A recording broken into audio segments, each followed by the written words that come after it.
Welcome, and thank you for joining us. My name is Duncan McDougall, and I'm the Executive Director of a nonprofit called the Children's Literacy Foundation, also known as CLiF.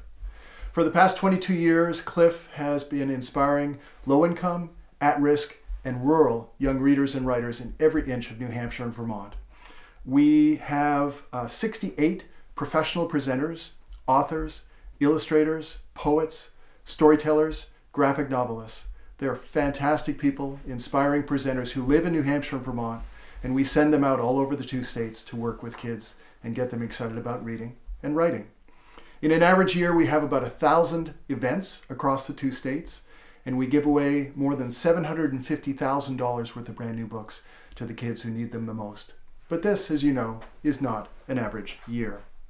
If you'd like to learn more about the Children's Literacy Foundation and our work, I encourage you to visit our website, www.clifonline.org. That's CLiF with one F, C-L-I-F, online.org.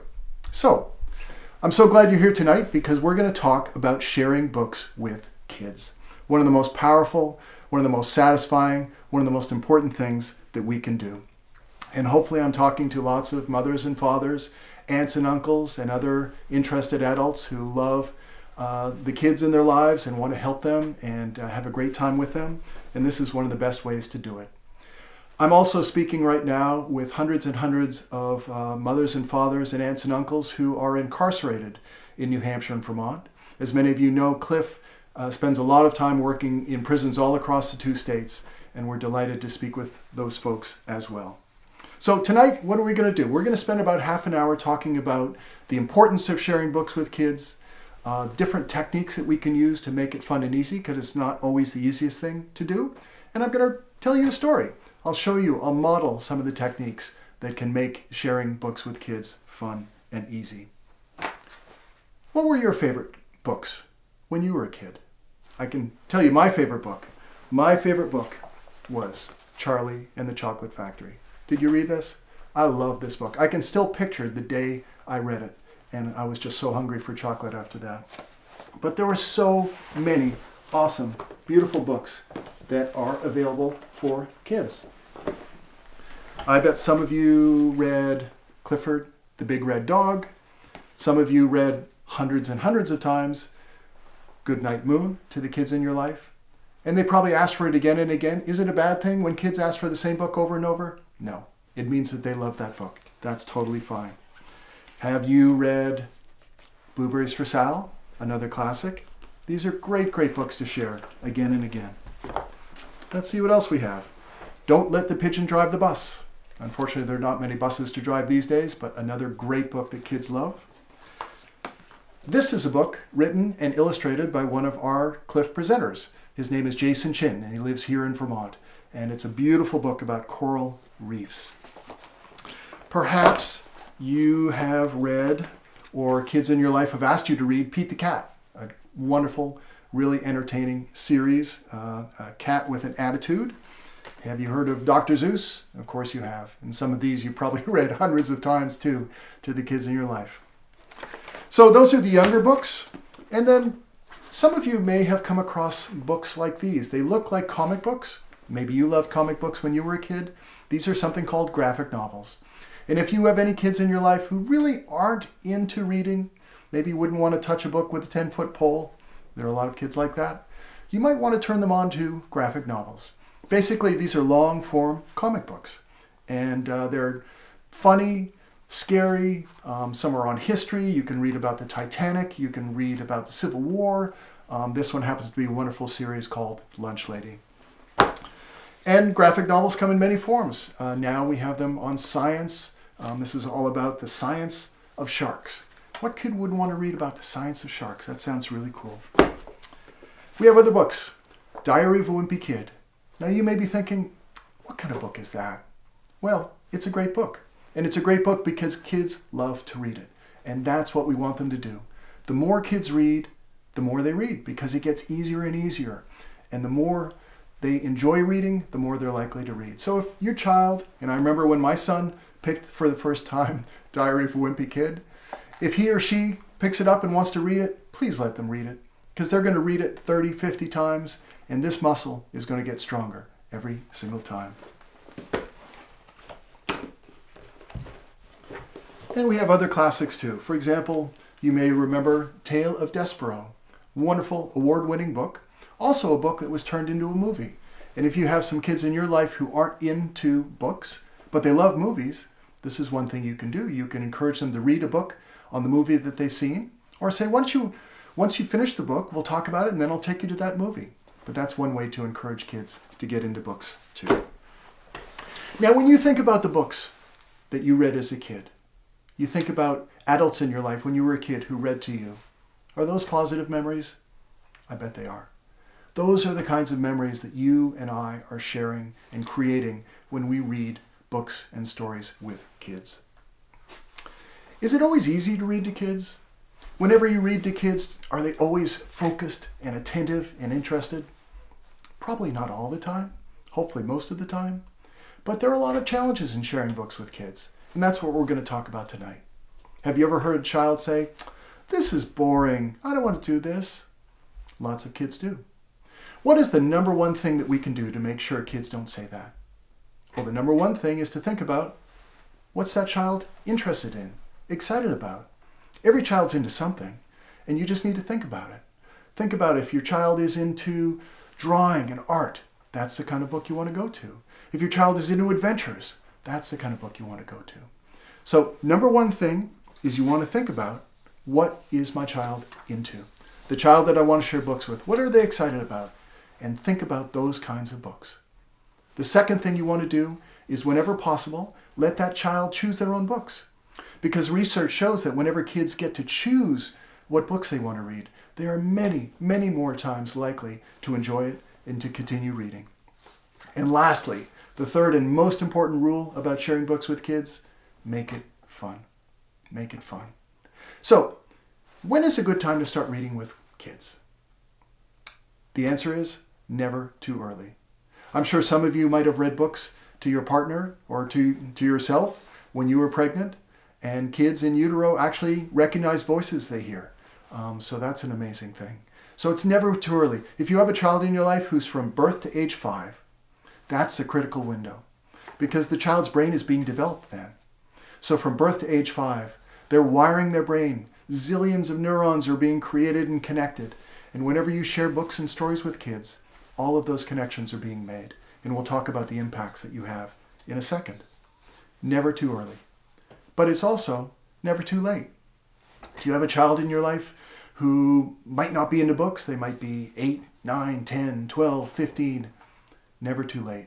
Never wash your hands of them. What's the question we should ask ourselves? What's that child into? Do your best to find books on those subjects that your child is excited about. Well, my child's really only into video games. Don't worry. There are thousands of books on video games.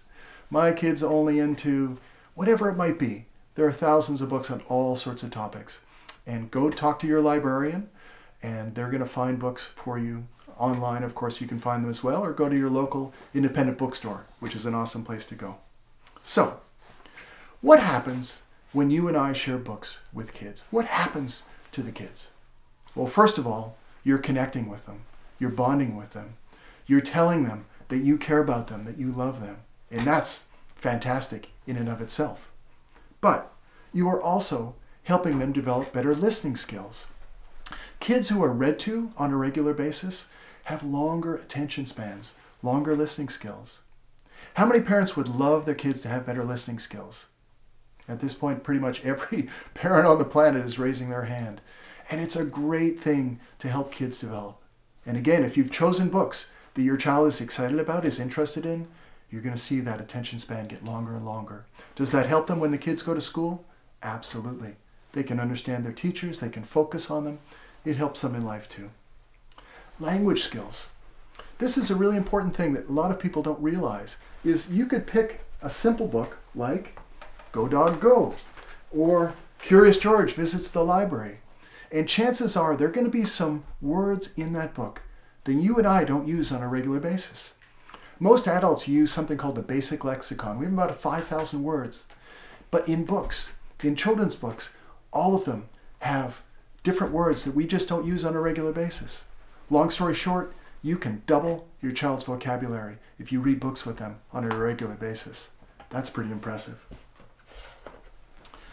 Imagination. Kids have amazing imaginations. But if you're a child, let's say you're 6 years old growing up in Vermont or Nebraska, how easy is it to imagine what it's like to be living in Japan, to be going to the moon, to be an animal, to be back in time building the pyramids? Books put imaginations on steroids. It's an amazing thing. And books really help kids expand what they can imagine, not only in their lives, but what they can become in the future too. So imagination is powerful. Memory. Kids already have great memories, but so have you ever read a book to a child, maybe once or twice, and you're tired, it's been a long day, and the next night you skip page 27 and 28 because you just want to cut to the chase? Did you get busted? Absolutely. We all do. Why do we get busted each time? We get busted each time because kids have amazing memories. It's all soaking in. So the next time you think, I'm going to skip a night or two, I'm tired, it probably doesn't make that much difference anyways. Remember the time that your child remembered that you skipped page 27. That tells you how much is sinking in all the time. And the other most powerful thing that sharing books with kids do on a regular basis is that it gives them positive feelings towards themselves and towards you. When a child has positive attitude towards themselves, when a child feels like they're loved and cared about, there's so many more things that they can do. And that's a message that we give very, very clearly when we share books with them on a regular basis. So if you're sharing a book on a regular basis, sharing books with kids on a regular basis, you are marking that child with love, and you're marking books with love. And if you do nothing else, you've done it absolutely perfectly. So these are some of the things, and there are many more, that happen when we share books with kids. One of the other things that I should note is when a child has been read to on a regular basis, they are much more likely to succeed in school. They're much more likely to get through school.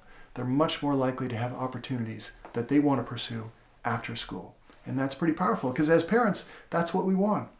We want our kids to have all the opportunities in the world. Is it expensive to do this? It seems like it's complicated and expensive. It's free. Almost all of us have public libraries in our towns. Unfortunately, many of them are closed right now, but they'll be open again soon. You go in there, you get a free library card, and there are thousands of books available. And please take your child and make sure they're comfortable in the library and make sure that they get to choose some books that they want to read. Now, one of the best things to do is at the end of the day, have your child brush teeth, put on PJs, and every night read a couple of books with them. Let them choose a couple. You can choose one, maybe one that you read when you were a kid. And if you do that on a regular basis, there's not going to be any battle about it. And that attention span is going to get longer. That vocabulary list is going to get longer. And you're going to have a great, great time together.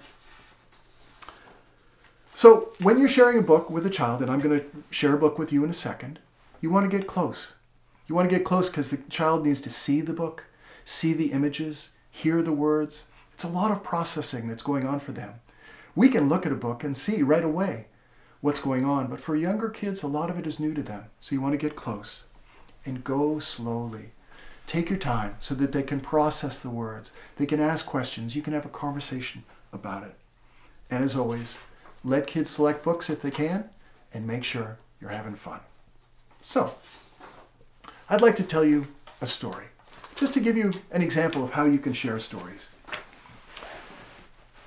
Now, obviously, when you share stories, you can read all the words if you wish.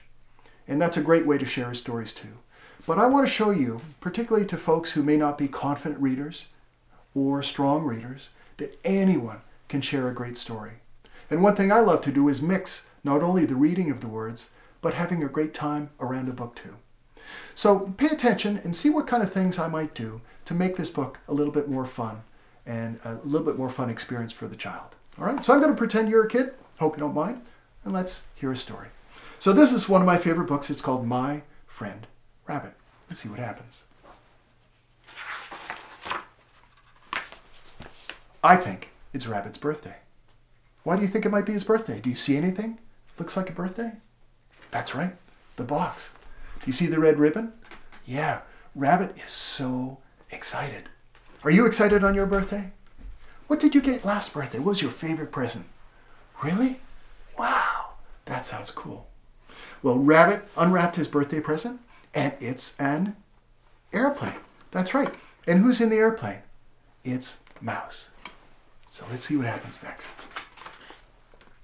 Well, Rabbit picks up the airplane, and Mouse is in there as pilot.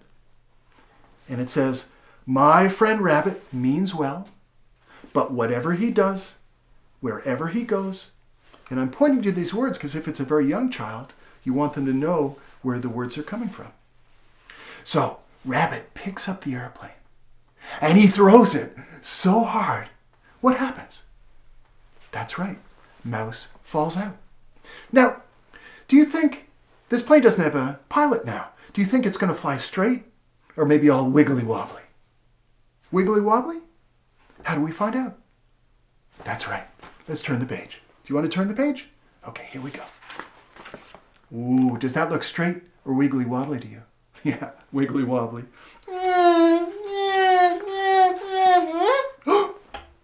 Where did the plane end up? In the tree. Is Mouse happy or sad it's in the tree? He's sad. My plane is up in a tree. But Rabbit says, "Don't worry, Mouse. I've got an idea." And Rabbit goes scooting off. Now, are rabbits slow or are they fast? Yeah, they're fast. They can go super fast. And that rabbit goes running off and he goes to get something. What do you think he got? A bag? Could be. A tree? Might be. An elephant? Oh, come on. Be serious. I mean, you know, rabbits are little animals, right? There's no way a little rabbit could get a huge elephant. It's obviously impossible that a little... What? Oh my goodness. He did get an elephant. You were right. Wow. I want to have what that rabbit had for breakfast. And he's running off again. What do you think he's going to get this time? You're not sure? Let's find out. Whoa! What did he get? He got a rhino. What's the full name of a rhino? A rhinoceros. Of course there is. And who's on top of the rhino? That's right. It's Mouse. Have you ever ridden a rhino before? You have? Oh, and by the way, 50% of kids will answer yes to that question. You have? What was it like? Oh, that sounds cool. So he's got a rhino. What's he going to do next? Oh my goodness. What did he get? A hippo. What color is the hippo? That's right, it's purple. Have you seen many purple hippos before? Me neither. This is a busy... So, what is this rabbit doing with all these animals?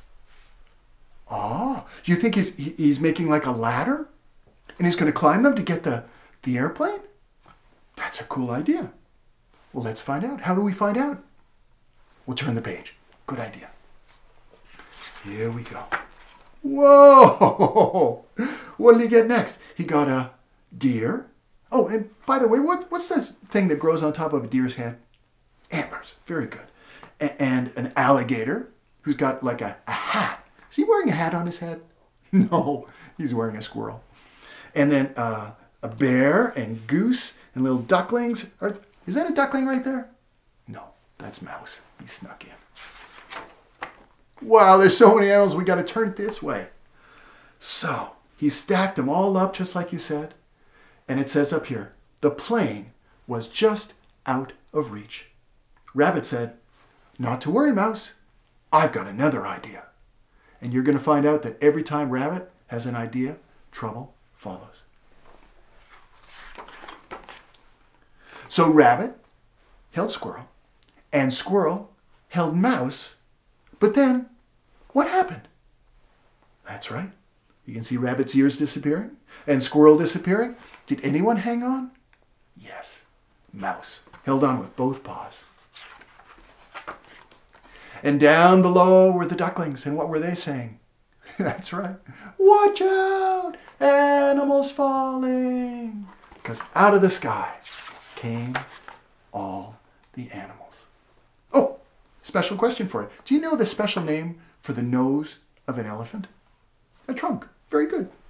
So we've got the bear and the rhino and all the animals coming out. Wow. So imagine if you were the rabbit and you stacked up all these animals and they fell to the ground. Would they be happy or grumpy? What do these animals look like? Happy or grumpy? Yeah, they look pretty grumpy. If you were a rabbit, would you be happy or nervous? A little nervous. So is there anything in the whole world that could save that nervous rabbit right now? Look all around on both pages. Do you see anything? You do? What do you see? Right there. That's right. It's an airplane. And who's in the airplane? It's Mouse. I think he's coming to save his friend. Sure enough, he goes past the antlers, and he goes past the trunk, and he goes past the big bare paws, and he saves his friend Rabbit.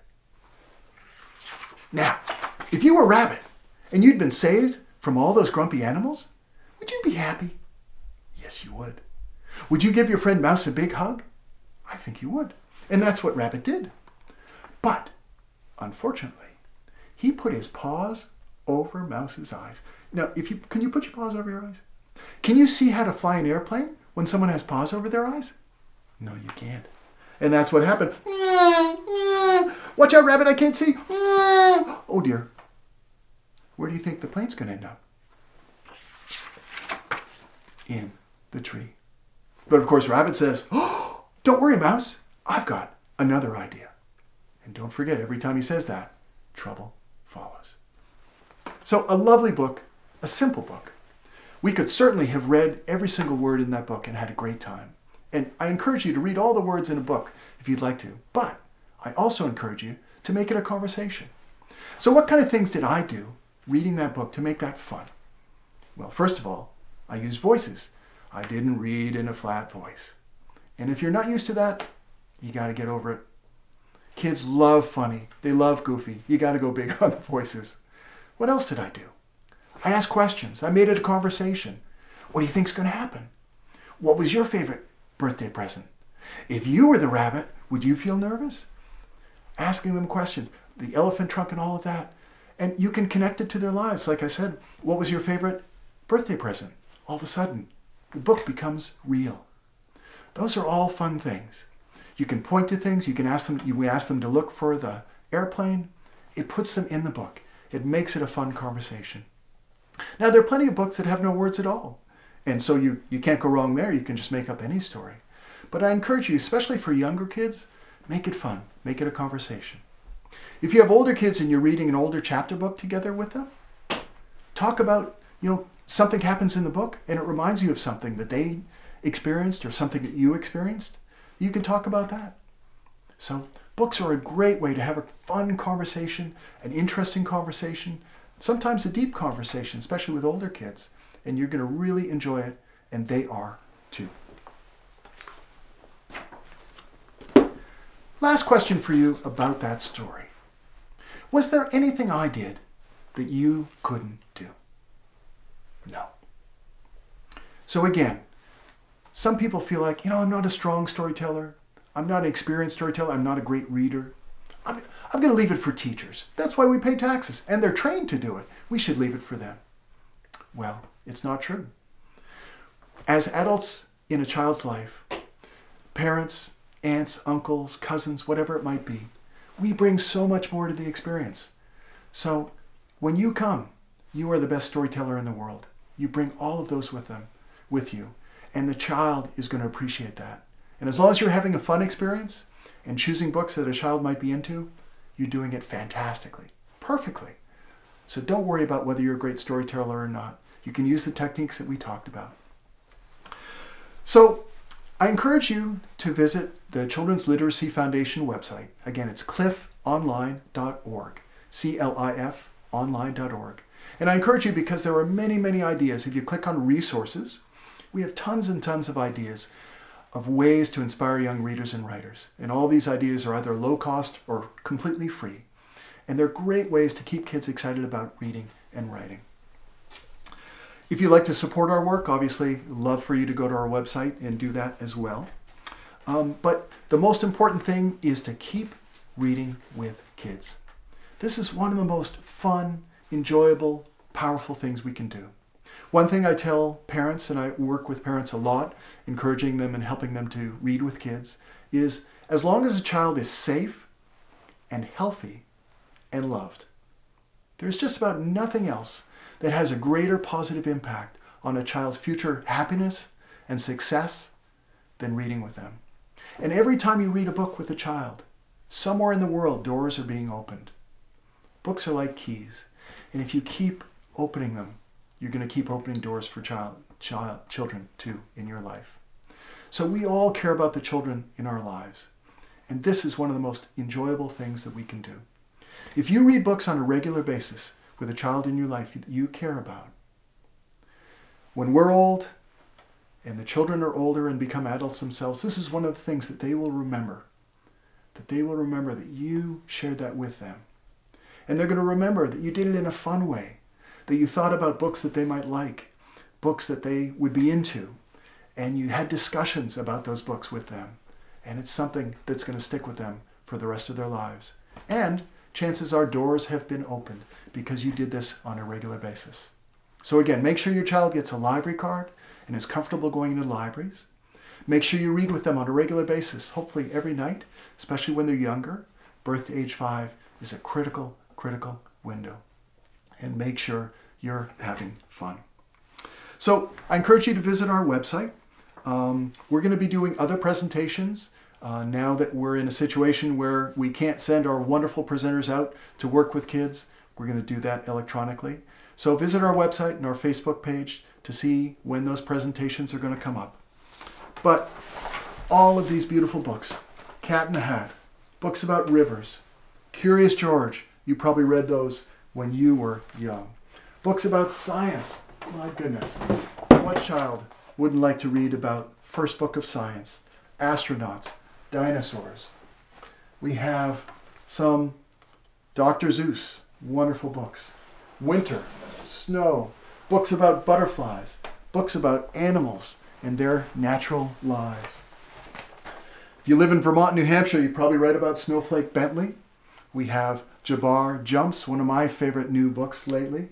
We have books about new Americans and refugees coming to our country.